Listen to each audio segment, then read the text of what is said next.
Algebra. We are in lesson 19. We only have 3 lessons left in this unit. This one is titled, Which One Changes Faster? So here's a graph. Which equation do you think the graph represents? Use the graph to support your reasoning. The first equation I have 120 plus 3.7 times x. The second equation I have 120 times 1.03 times x. If I look, both of these have an initial value of 120, which is correct. The first equation appears to be linear, which, check mark, I got linear right there, right? But the second equation, let me change pen colors here. If I have 120 and I multiply it by 1.03 a few times, actually, if I do that like 7 times, I get, if I do my math real quick, crunch some numbers, 146, which is also right there. So with my window open as it is, it appears that either equation could possibly be correct. It's hard to tell, okay? With how the window is, it looks very linear. If we had the window open more, it would exponentially increase a little bit, possibly. So what information might help you decide more easily whether the graph represents a linear or an exponential function? Maybe some exact coordinates. If I knew some exact coordinates, I could do some math, some average rate of change, could figure out my growth factor, a larger graphing window, like we said. If the window were open wider, we would show a larger domain. Remember, the domain is our x values. We'd have a larger domain so that we could see the behavior of the function a little better. All right. A family has $1,000 to invest and is considering 2 options: investing in government bonds that offer 2% simple interest, or investing in a savings account at a bank, which charges a $20 fee to open and pays 2% compound interest. Both options pay interest annually.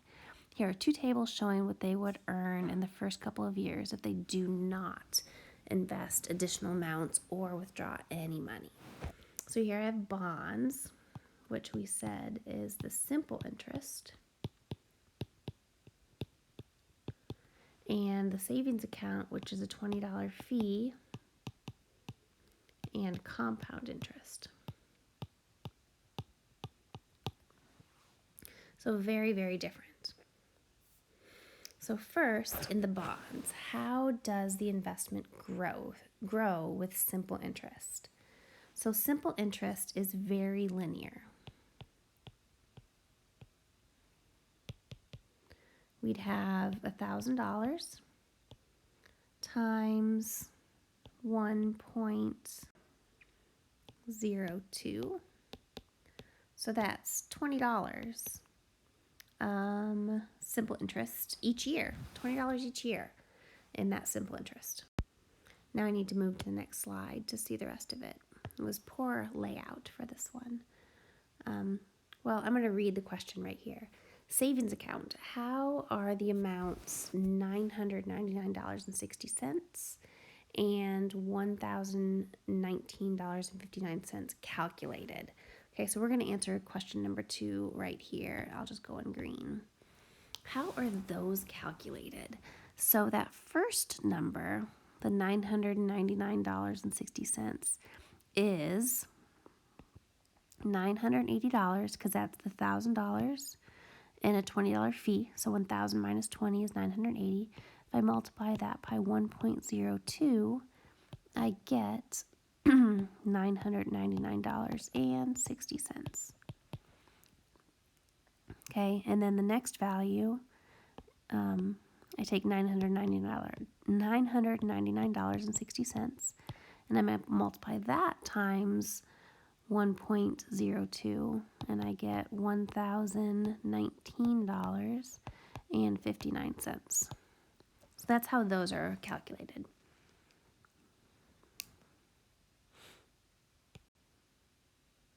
Number 3, for each option, write an equation to represent the relationship between the amount of money and the number of years of investment. So we've already done it. For the bonds, I'm going to use B equals 1,000. We said that one's linear, plus $20 each year. Okay, where X equals year. And then that's the bond. Then if I looked at the savings account, remember we started out with $980 because there was a $20 fee, and I'm multiplying that by 1.02 to the X, where X is the year. X is the years, I guess we should say, since the investment was made.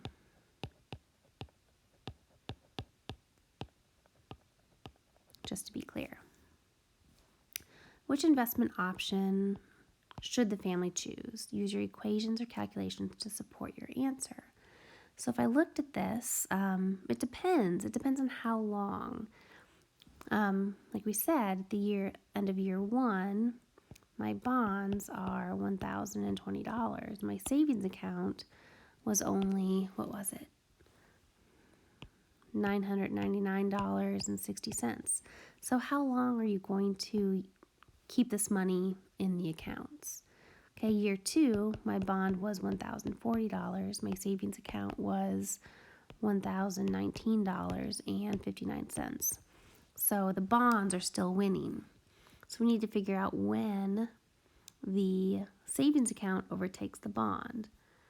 Okay, if I look, I can graph each of these and see. So let me do that really quick. So if I look at these two graphs, it seems that I have cut the x-axis off when I did my chopping. That is really funny. All right, let's see. If I follow this down, I'm on my Desmos graph on my computer.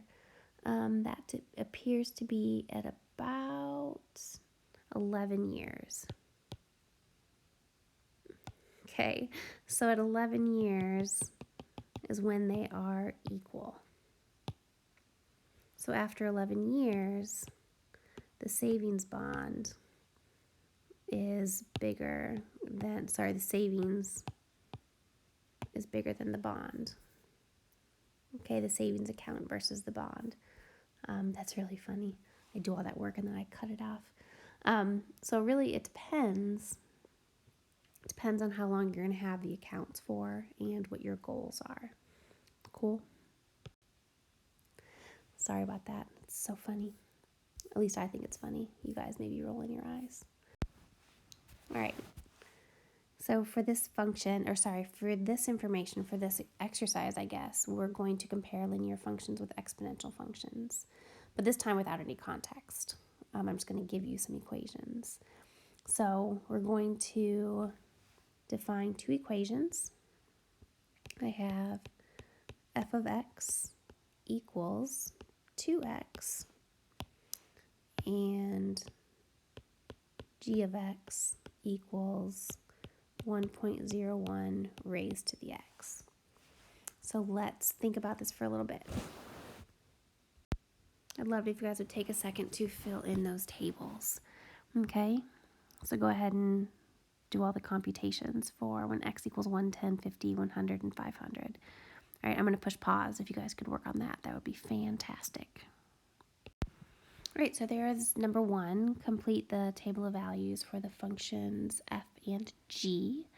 Number 2, based on the table of values, which function do you think grows faster? Explain your reasoning. Here we could easily just look at this information and say that f is growing faster for the values of x in the table, but as x increases, g starts to grow faster. So as x increases, g may eventually grow faster than f. If we just look at, let me pick a different color, just these last two values, okay, g of x grew a heck of a lot faster than f of x.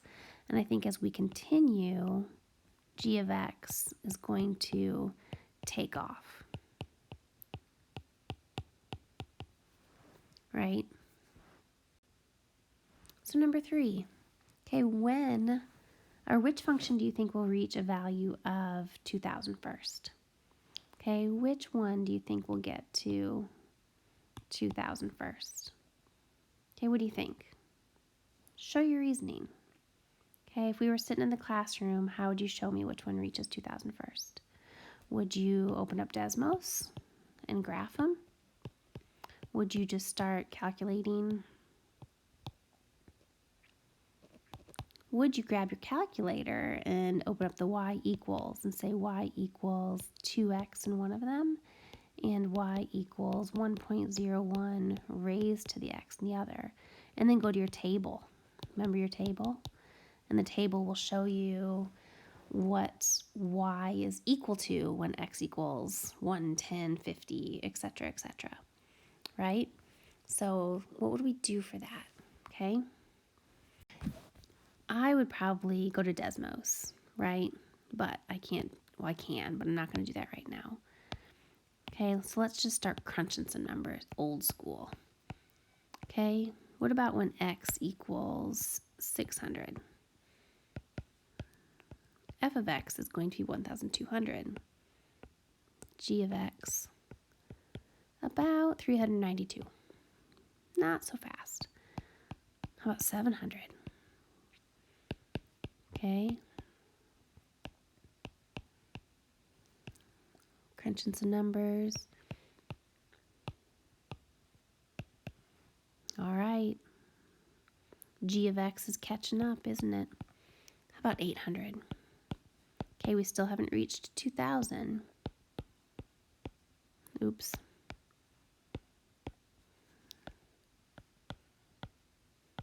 That's an 800. Haha, we reached it. Okay, it's going to get there first. No matter how small your exponential function is, it will always overtake a linear function. Sometimes it just takes time.